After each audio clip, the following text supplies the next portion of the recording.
Ame a sua igreja. Esse é o tema dessa série de mensagens que estamos apresentando, porque ao amar a sua igreja, você viverá plenamente o cristianismo. Mas, para isso, não basta participar passivamente. É necessário cuidar uns dos outros. E assim você também será cuidado. E vimos que o cuidar, ele se apresenta de algumas formas muito práticas. Ajudar quem caiu, levar os fardos uns dos outros, abençoar a comunidade a qual você pertence com o exercício dos frutos do Espírito, aproveitar as oportunidades para ser generoso, especialmente aos da família da fé. Foram essas as práticas do cuidado que vimos na semana passada. E aí eu lhe pergunto, como tem sido a sua experiência prática no cuidado uns aos outros, ou dos outros? Como é que você tem vivido isso? Você tem agido em alguma dessas categorias na vida de outras pessoas? Você tem sentido o cuidado dos outros por você? Nós estamos buscando isso nessa igreja. Praticar esses atos de cuidado. Mas, além de nos apresentar essas 4 atitudes práticas de cuidado uns pelos outros, a Bíblia também nos chama para assumir um estilo de vida revolucionário, que é o estilo de vida de Jesus. Por quê? Está pequenininho ali, você não vai conseguir ler, mas em Marcos 10, 45, Jesus disse: pois nem mesmo o Filho do Homem veio para ser servido, mas para servir. Qual é o estilo de vida de Jesus que ele nos chama para imitar? Servir ao invés de ser servido.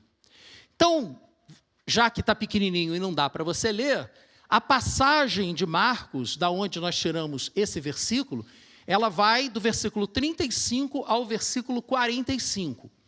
Em Marcos, o título dessa passagem é O Pedido de Tiago e João. Essa passagem, ela é também apresentada em Mateus, capítulo 20, versículos 20 a 28. Só que tem uma pequena variação. Em Mateus, quem faz o pedido que veremos aqui agora, não foram os irmãos, foi a mãe deles. Então, o título da passagem é O Pedido de uma Mãe. Mas o pedido é o mesmo. Então, eu não vou ler tudo, até porque temos algumas atividades muito interessantes daqui a pouco, né? Então, vou dar uma contextualizada rápida para vocês.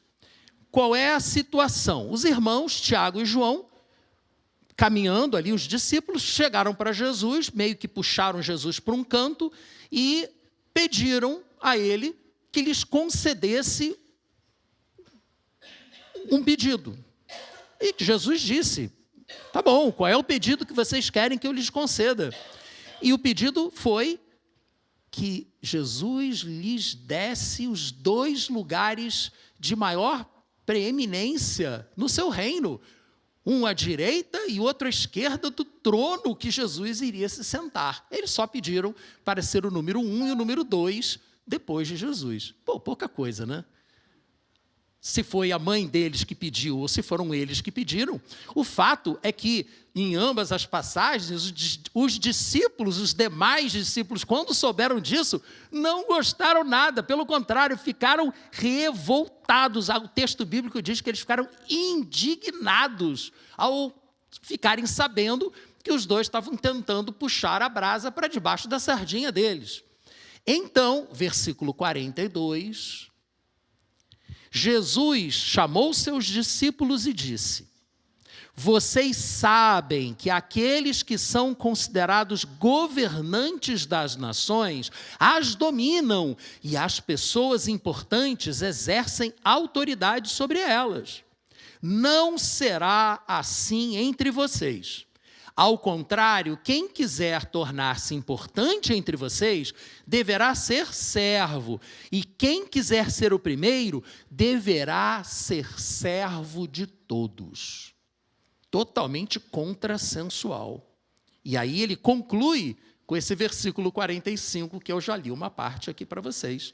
Pois nem mesmo o Filho do Homem veio para ser servido, mas para servir, e mais ainda, dar a sua vida em resgate por muitos. Servir. Ser cristão é ser imitador de Cristo. E este foi o exemplo que Cristo nos deu. E ele disse claramente, categoricamente, se nem mesmo eu vim para ser servido, imagina vocês. A lógica do reino humano é a lógica do poder. E nós podemos ver isso claramente, né?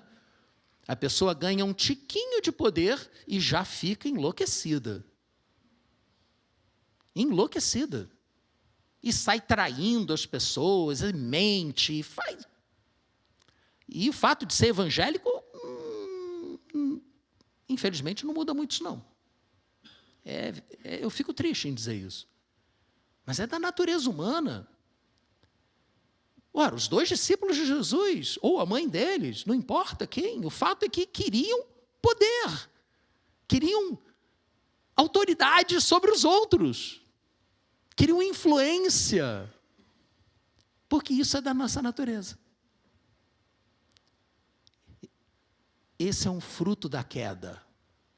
Lembram qual foi a tentação que a serpente utilizou para afastar Adão e Eva de Deus, levando-os a romper, a quebrar o mandamento de Deus de não comer do fruto da árvore do conhecimento do bem e do mal?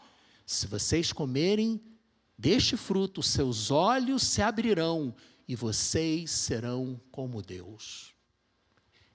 Essa é a tentação de Lúcifer, porque este foi o pecado de Lúcifer. Ainda que de forma indireta, nós vemos na palavra de Deus que o querubim da guarda, o anjo formoso, caiu do céu porque ele se encheu de orgulho e se achou igual a Deus.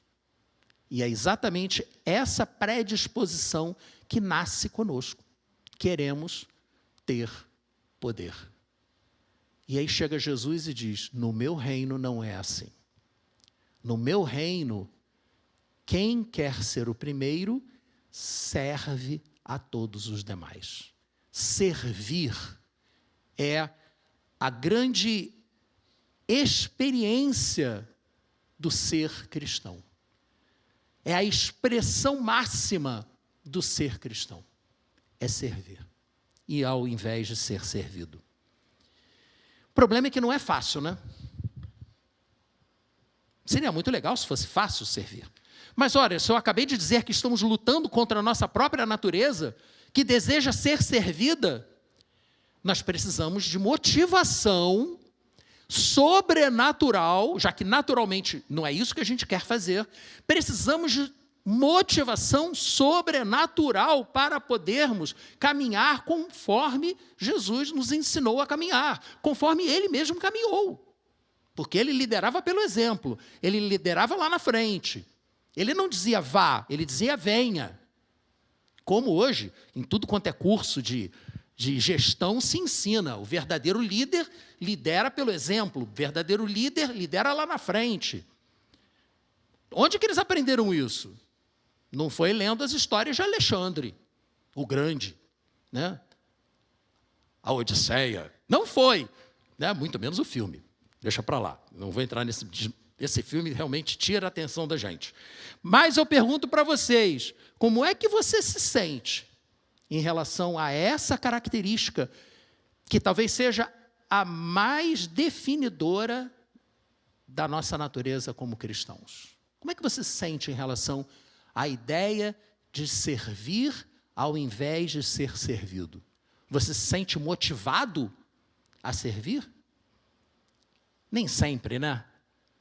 Então, para te ajudar, já que naturalmente não nos sentimos motivados a servir, vamos buscar na palavra de Deus 3 motivações para nos ajudar nisso.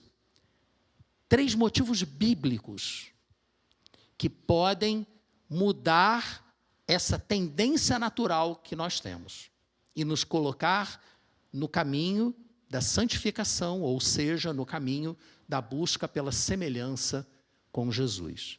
E a primeira dessas motivações é a misericórdia de Deus, para nos sentirmos motivados a servir ao invés de sermos servidos. Precisamos nos lembrar continuamente da misericórdia de Deus por nós. E aí eu peço que você abra a sua Bíblia agora na carta de Paulo aos Romanos, no capítulo 12.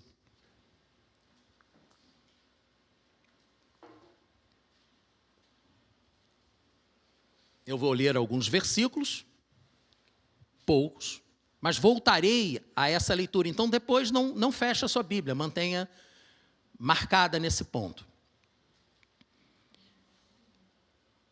De onde tiramos que a misericórdia de Deus é fator de motivação para uma vida de serviço? Romanos 12, versículos 1 e 2. Portanto, irmãos, peço pelas misericórdias de Deus que vocês ofereçam seu corpo como sacrifício vivo, santo e agradável a Deus. Este é o culto racional de vocês. Não se amoldem ao padrão deste mundo, mas transformem-se pela renovação da sua mente, para que vocês então possam experimentar a boa, agradável e perfeita vontade de Deus. Por enquanto, até aqui. O apóstolo Paulo utiliza, nessa passagem, as misericórdias de Deus como justificativa pelas misericórdias de Deus, para nos pedir, para então oferecermos nosso culto racional, o exercício da nossa vontade. O que é culto racional? É você intencionalmente fazer algo que agrade a Deus. É cantar? Também. É ofertar? Também. É servir. Servir cantando, tocando, passando slide, servir fazendo cafezinho, servir abrindo, fechando porta, servir como Jesus serviu. Servir é um ato da vontade, é uma decisão que você assume. Este é o culto racional.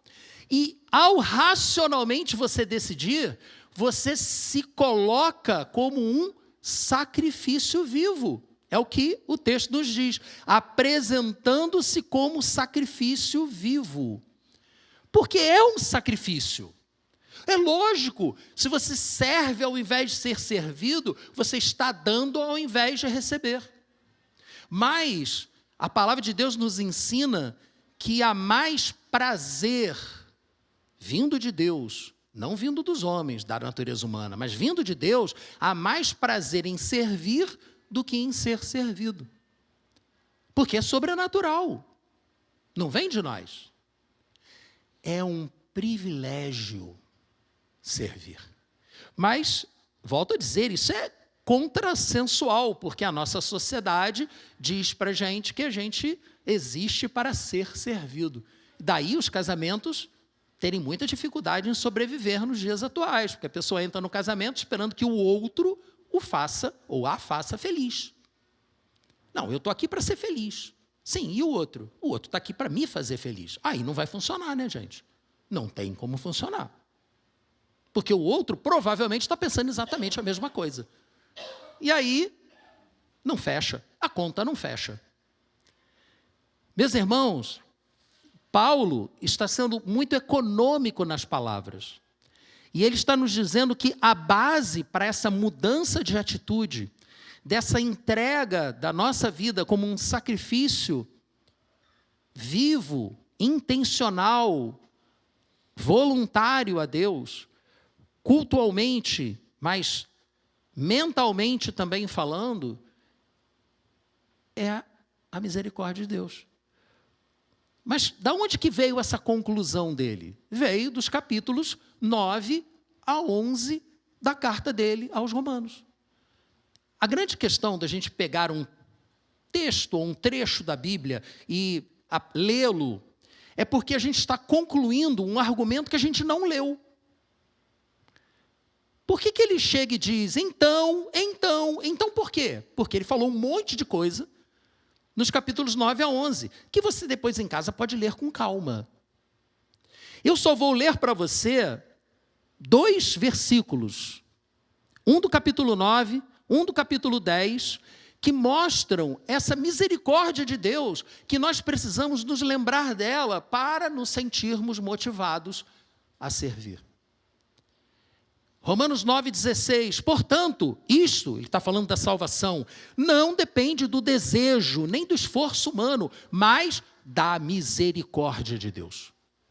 E depois, no capítulo 10, versículo 9, se com a boca você confessar que Jesus é o Senhor e crer no seu coração que Deus o ressuscitou dentre os mortos, será salvo. Portanto, a misericórdia de Deus, ela nos oferece a salvação, a vida eterna ao lado do Pai. Ao invés de vivermos pelo padrão do mundo, que é ser servido, nós, tendo em mente o que Jesus fez por nós, em gratidão ao que Ele fez por nós, em reconhecimento ao que Ele fez por nós, nós buscamos nele mesmo a capacitação para sermos mais parecidos com aquele que se sacrificou por nós. E aí nós vamos e, voluntariamente, nos sacrificamos por outros. E eu não estou falando aqui necessariamente de você se colocar numa cruz, mas vai te custar alguma coisa servir ao invés de ser servido, porque você vai estar sacrificando o seu eu.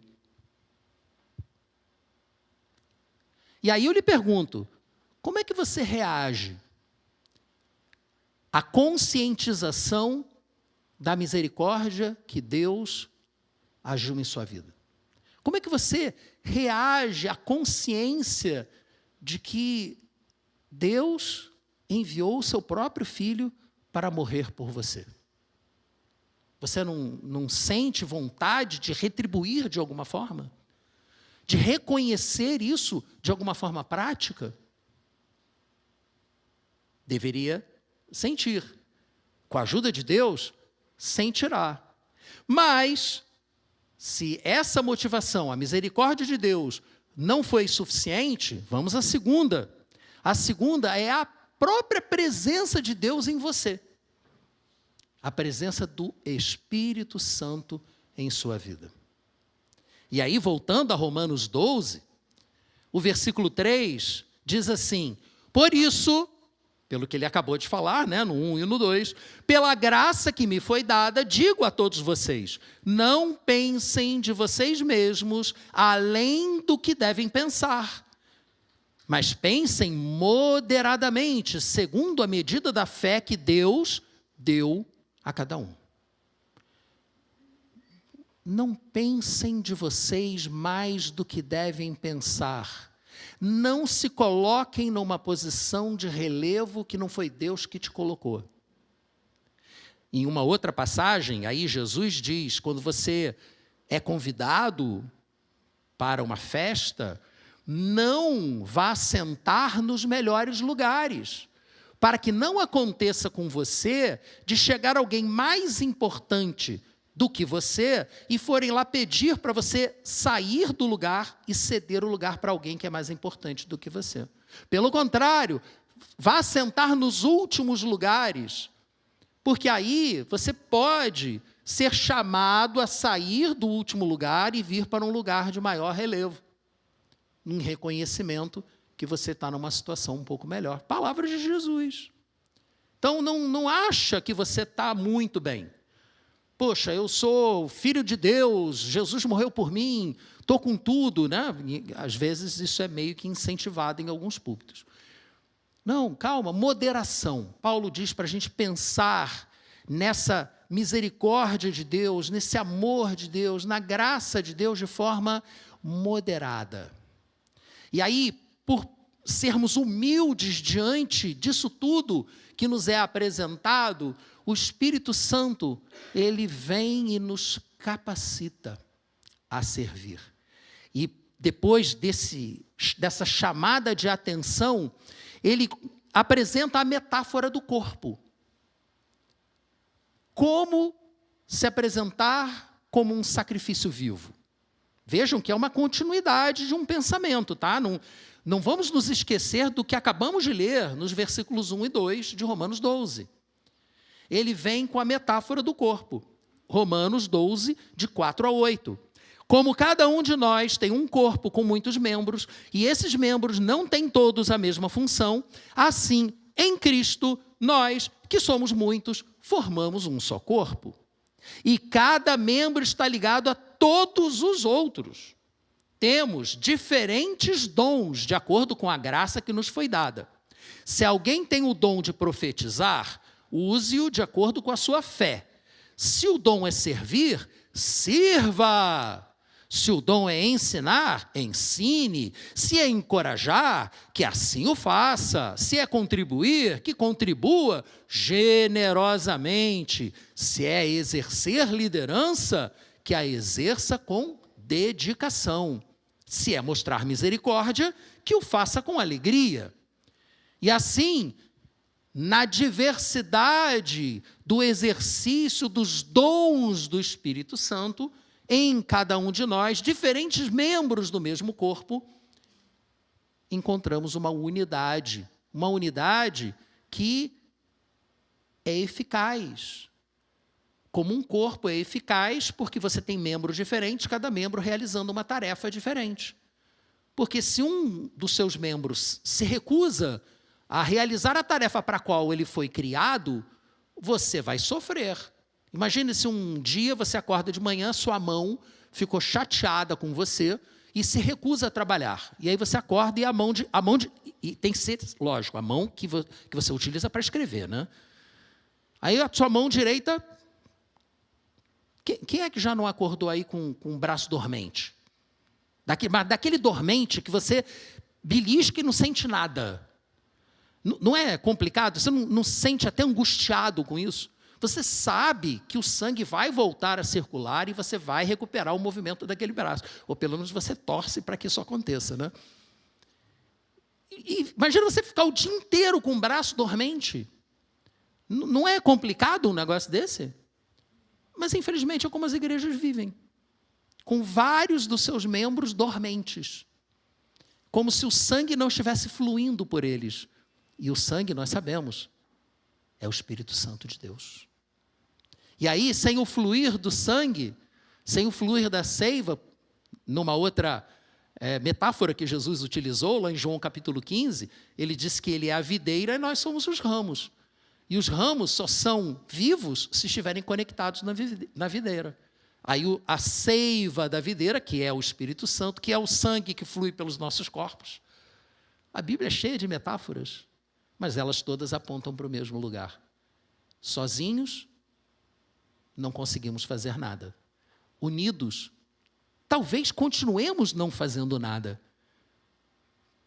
Basta não querermos e nada faremos, porque Deus não vai obrigar a gente a fazer coisa nenhuma. Mas já aquela metáfora da videira, ela nos alerta que quando o ramo não dá frutos, o agricultor corta o ramo e lança fora.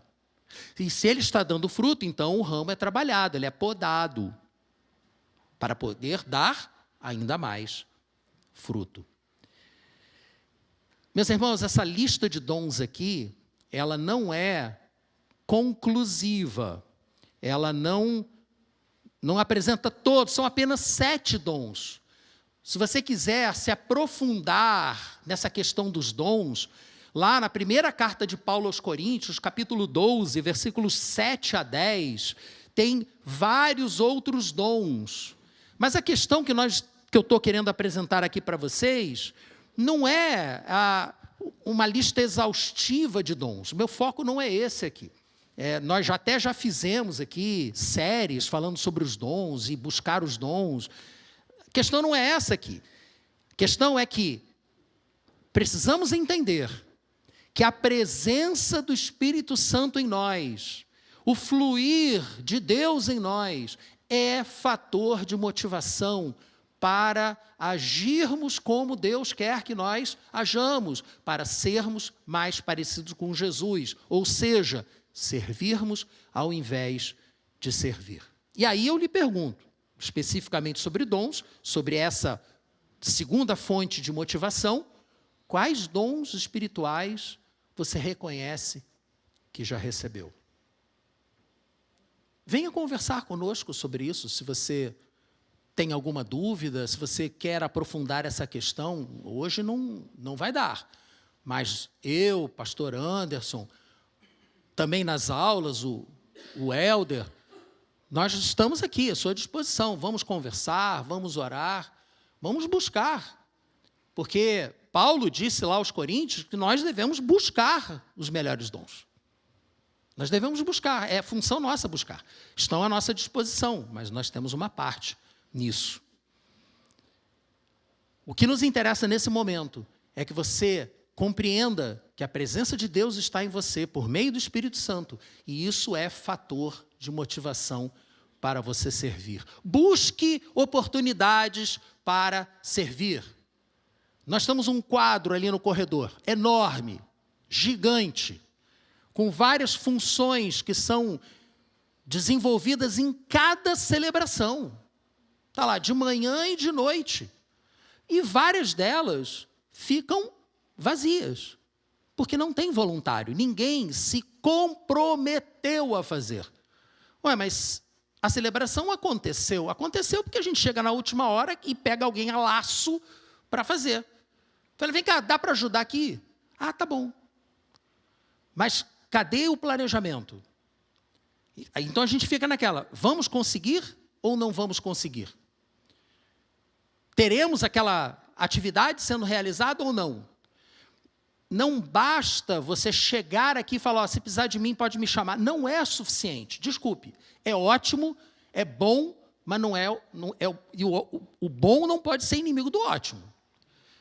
Você tem que se comprometer. Conte comigo. Tá, em que domingo? Primeiro domingo do mês. Pode me colocar na escala. Do cafezinho, da recepção, do PowerPoint. Ah, eu não entendo nada de som. Nós vamos ensinar você. Foi a primeira posição em que eu trabalhei na igreja. Foi na mesa de som. Porque eu tinha equipamento de som em casa. Falei, o que tem para eu fazer? Você entende de som? Mais ou menos. Tá bom, toma aqui a mesa de som. Tem uma certa similaridade. Eu tinha um equalizador gráfico, eu falei, não deve ser muito diferente, não. Era, mas aos poucos a gente chegou lá. E quando mudei de igreja, 18 anos depois, e vim para a igreja Orla Sul, adivinha qual foi a minha primeira função? Lá eu já pregava, já ensinava, já fazia um monte. Cheguei na nova igreja, e aí, o que tem para eu fazer?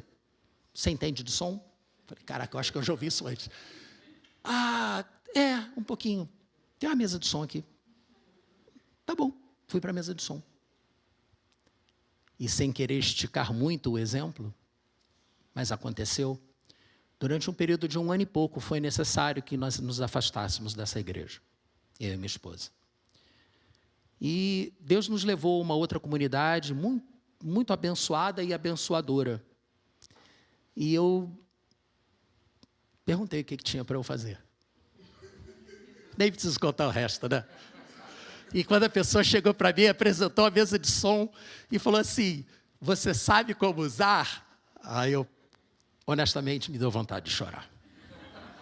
Falei, caraca. Voltei para o início. Mas aí a igreja me chamou de volta, né?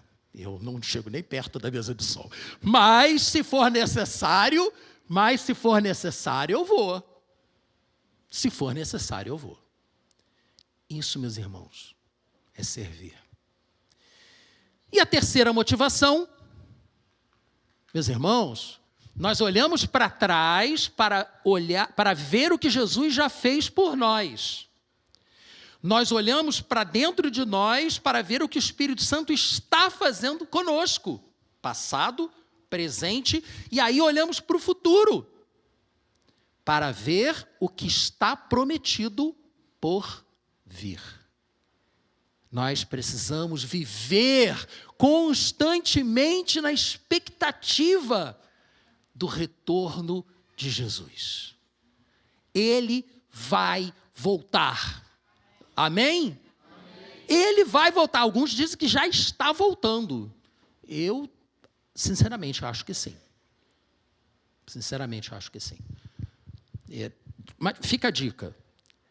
Na hora em que as moedas digitais do Banco Central forem totalmente implementadas e você não puder mais comprar ou vender, viajar ou fazer qualquer coisa sem autorização de uma autoridade central, não, isso aí você não pode comprar, não. Você não tem crédito social para isso. Leonardo, teoria da conspiração na igreja. Não, gente, não é teoria da conspiração. Está sendo anunciado. Está sendo anunciado. O Banco Central da União Europeia já avisou que é isso que vai acontecer. Cidade de 15 minutos, você não pode andar mais do que 15 minutos na cidade. Tem um monte de coisa que está vindo aí. Tá? E isso está sendo anunciado por quem está dizendo que vai implantar. Eu creio que quando isso tudo for implantado, é a marca da besta de Apocalipse 13. Eu creio. Mas aí sou eu, né? Esquece, não dá bola para mim, não. O que importa está em 1 Pedro, capítulo 4. Vai para lá.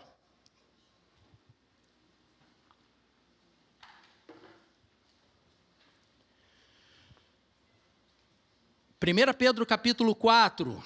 Viver para Deus. Eu vou ler a partir do versículo 7. O fim de todas as coisas está próximo. Disse Pedro, lá no 1º século. Portanto, sejam prudentes, estejam alertas por meio das suas orações. Sobretudo, amem sinceramente uns aos outros, porque o amor perdoa uma multidão de pecados. Sejam mutuamente hospitaleiros, sem reclamação. Cada um exerça o dom que recebeu para servir aos outros, administrando fielmente a graça de Deus nas suas múltiplas formas. Se alguém fala, faça-o como quem transmite a palavra de Deus. Se alguém serve, faça-o com a força que Deus provê. De forma que em todas as coisas Deus seja glorificado por meio de Jesus Cristo, a quem sejam a glória e o poder pelos séculos dos séculos. Amém. Meus irmãos, creiam que Jesus está voltando, independente das teorias conspiratórias, deixa isso para lá. Vejam que Pedro estava dizendo o quê? Ele está voltando, o fim de todas as coisas está próximo. E no caso de cada um de nós, o fim de todas as coisas tem, no máximo, o tamanho da nossa própria vida. Quando chegarmos ao final da nossa corrida individual, estaremos diante do trono. Independente se Jesus voltou antes ou não. Estaremos lá. Estaremos diante do trono e seremos questionados. O que fizemos com os dons que recebemos? Nós lemos aqui, eu já comentei que essas séries de mensagens, elas estão extremamente interligadas. Não foi intencional. Nós vimos aqui a parábola dos talentos, que está lá em Mateus 25, de 14 a 30. Eu não vou ler de novo para vocês.